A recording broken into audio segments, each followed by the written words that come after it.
but that was something that she wanted to do. Mm-hmm. Now, I did a tour several years ago, which was backed by Cherry Coat.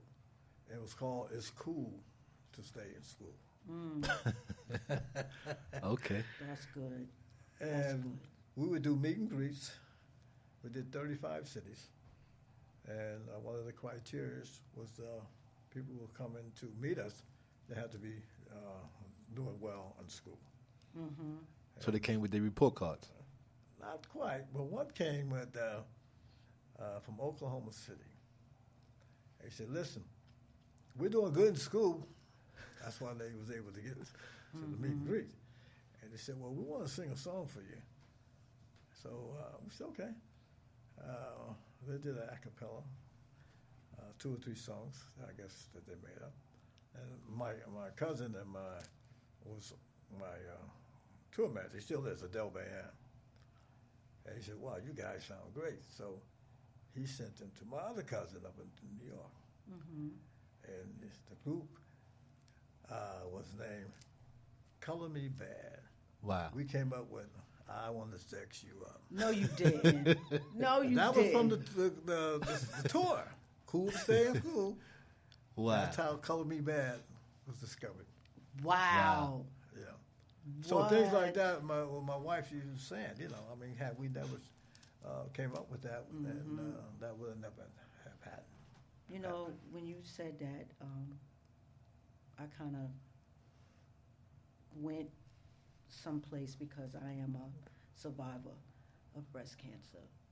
I was stage 4, and so that's really, it touched my, the core of me, because I understood, and I'm just so grateful, and I'm grateful for her as well, because she left such a legacy, and she's here. Oh, yeah. She give me my marching orders all the time. Because she made our uniforms.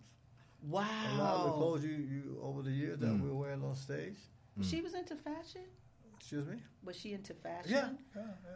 That's awesome. Yeah, she was making our uniforms, and she set up another little company called Dream Stars. Okay. And it was about these young kids who dreaming to be stars. Wow. And I got about 3 acts right now in Florida from what she set up. That we hope to get out next year. So, and then my brother. I got to listen to that when I get better. We got a little technical difficulties here, but I'm going to definitely listen to that. Yeah. I'm going to listen to it. Yeah, he was one of the major writers, Kool the Gang. With Celebration and funky stuff and Jungle Boogie. Because he did 90% of the horn lines. That was his thing. Plus he played all the instruments too, What was that instrument on Summer Madness where it's like it goes from high to low? What was that? That was the art synthesizer. It had just came out. Okay. And my brother had fun with that. I wanted to know. I'm like, wait, I'm going to ask, what is that? Okay, the synthesizer. And he was, we had a song called You Don't Have to Change.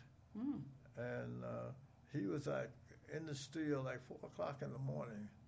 And he said, there's another song. The vamp of that song was the keyboard vamp in Summer Madness.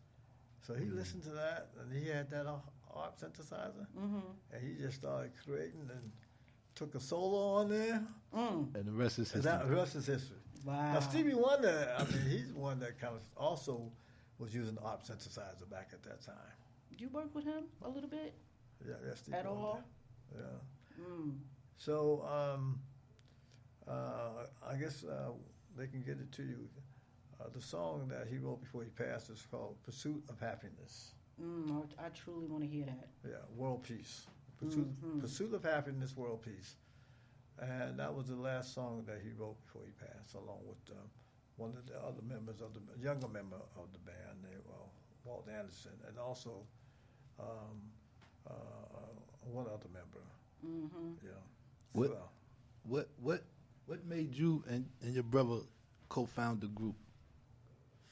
well, when we moved from Youngstown, Ohio to Jersey, we met Dennis Thomas, and Spike Mickens. Those some of the early members of the band, and we all got together and started putting things together. Like I said, we had a lot of different names. You know, like I said, the Jazzy Act, Soul Town Band. You know, we even had the Jazzbirds. You had the Jazzbirds. We call ourselves the Jazzbirds. You know, we were young, man. You know, Yeah. I started when I was like 14 years old. You know, Mm. and you know, we just moved forward. And as we met the other guys, Ricky West and George Brown, and then on to Charles Smith, and created Kool the Gang. Okay. Cool. So the JT, that's his name, JT Taylor. Yeah. He's still with you guys? No, he's not with us. JT joined the band in 1978, and we were out on tour with the Jackson Five at the time, and the producer of the tour was Dick Griffey. He started Solar Records, okay? And he said, "Oh, you guys are doing great." We said, "Okay." He said, "But what I think you need is a lead singer." And we said, "Well, we thought about it." I said, "You might be right." I said, because the Commodores had Lionel Richie, Earth, Wind and Fire had Maurice White and Philip Bailey, and our music was open for that. And that's when my wife and I was hanging out in New York, and JT, we had just signed JT, and I was hanging out at Studio 54 and Regimes. Hold up. I know. Cool. You was in Studio 54? Yeah, they had ladies' night. That's how we came up with ladies' Okay. night. I know. That's how we came up with went back to the band. I said, I got two concepts or ideas for this new record with JT, because we never had a lead single before. They said, what? I said, hang it out, because that's what I was doing. And the ladies' night. And my brother said, wow, they have a ladies' night everywhere around the world. Well, listen, was Studio 54 what they said it was? Excuse me? Was it? Was Studio 54 the way they say it was? Yeah. I mean, I wasn't there every night, but it was wild. They said it was off the chain. Yeah, but you know who helped break Ladies' Night was the late Frankie Crocker. Oh, yeah? Wow. You remember the story? Frankie Crocker came into Studio 54 riding a big white horse.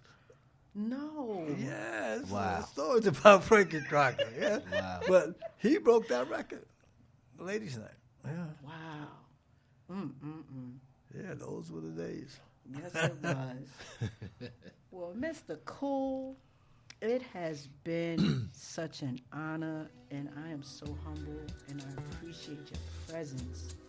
To my kings and queens, you know, thank you guys for your support and for tuning in. To Allah, I'm grateful for all that you've done, the many blessings bestowed. Our existence is not possible without you. You guys stay encouraged, stay strong, and remember, with a little love, understanding, and education, we too can make it all right. Peace and love, y'all. Thank you.